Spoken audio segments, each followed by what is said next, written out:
Hey everybody, it's Dan. So in this video, let's talk about reasons to be hopeful.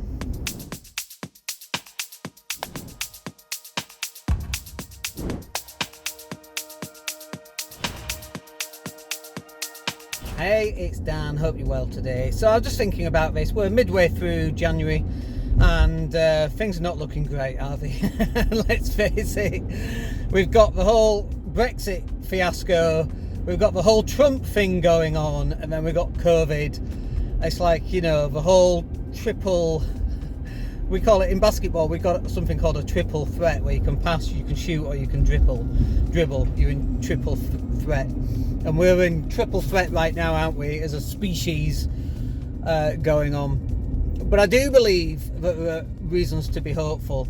And some of those reasons are, you know, as a species, we're fairly resilient. And I get, you know, the despair in the human race at the same time, right?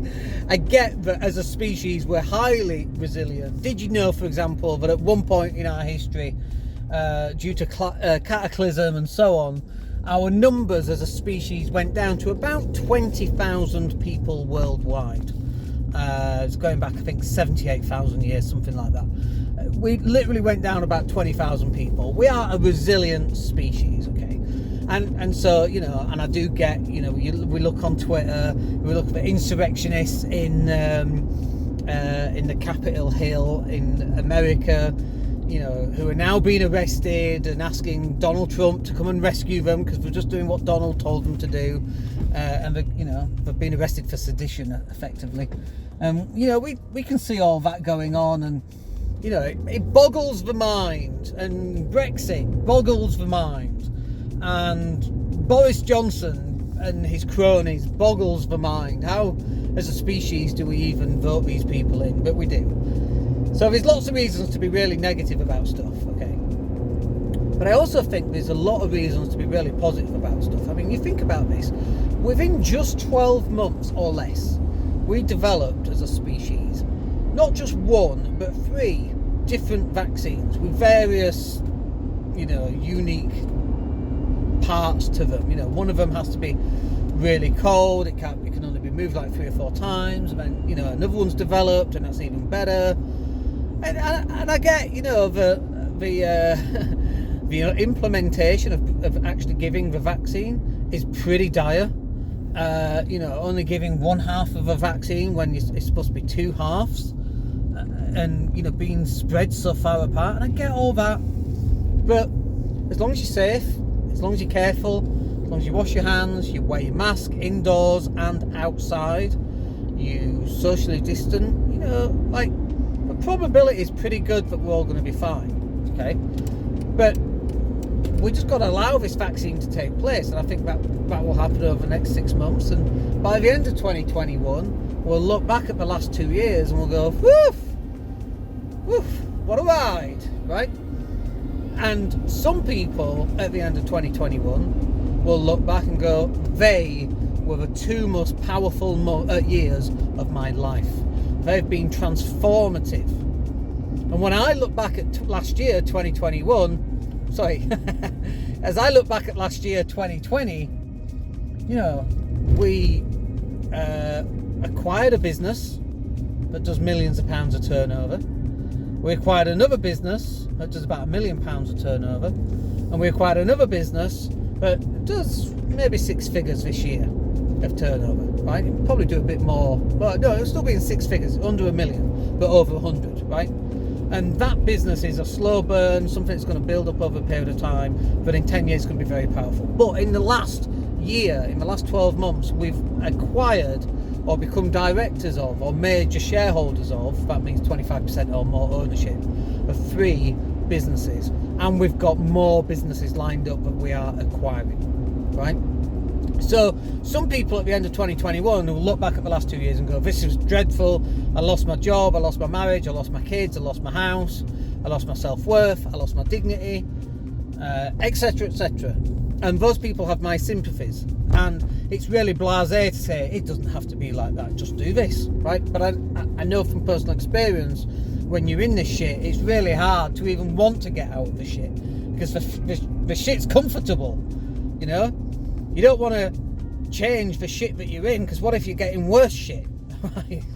So I totally get that. And so I'm not, I used to say, being poor is a choice, and whilst I kind of believe that, there are external factors going on, Brexit and COVID, that have really changed that. A lot of people have gone bust, and it's really not their fault.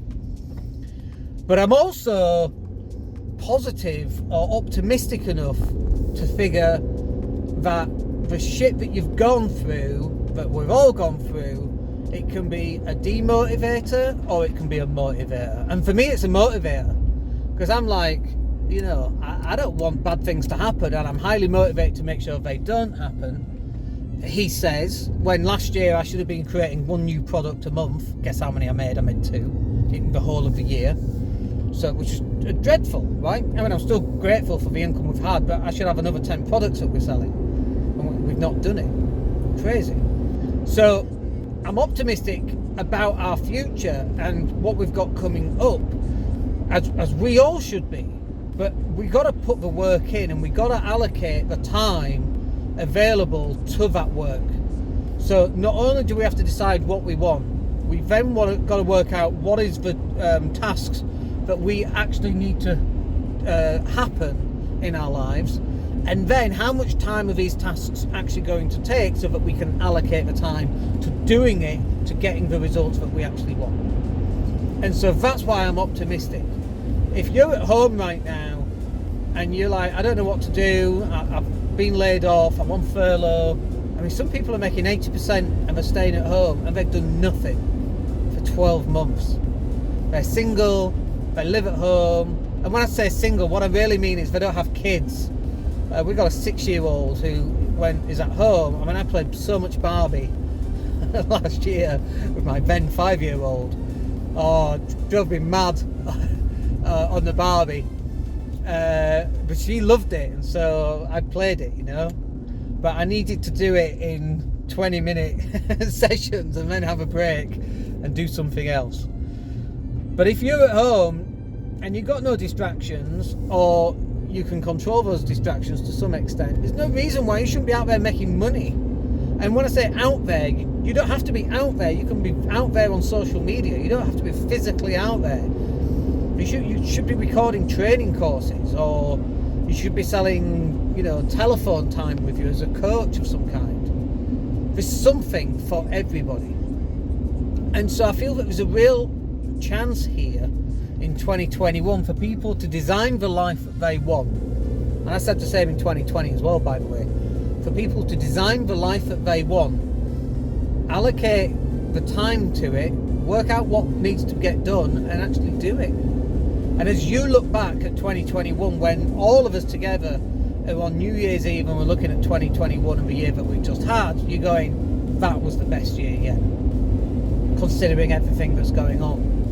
And it could be you've lost your job and actually you found a new way of replacing income. But sticking your head in the sand or watching Netflix, which is basically the same thing, isn't probably going to do it for you. You've got to be the one that's deciding what you want and then going for it, gung-ho, all in, 100%. Let's go for this and let's make it happen. Because nobody else can make it happen. I can't step into your life and make these changes and these differences and make it happen for you. You've got to do this on your own. Anyway, we'll catch up with you on the next video. Let me know what you think in the comments down below, and we'll speak to you then. My name's Dan Latto.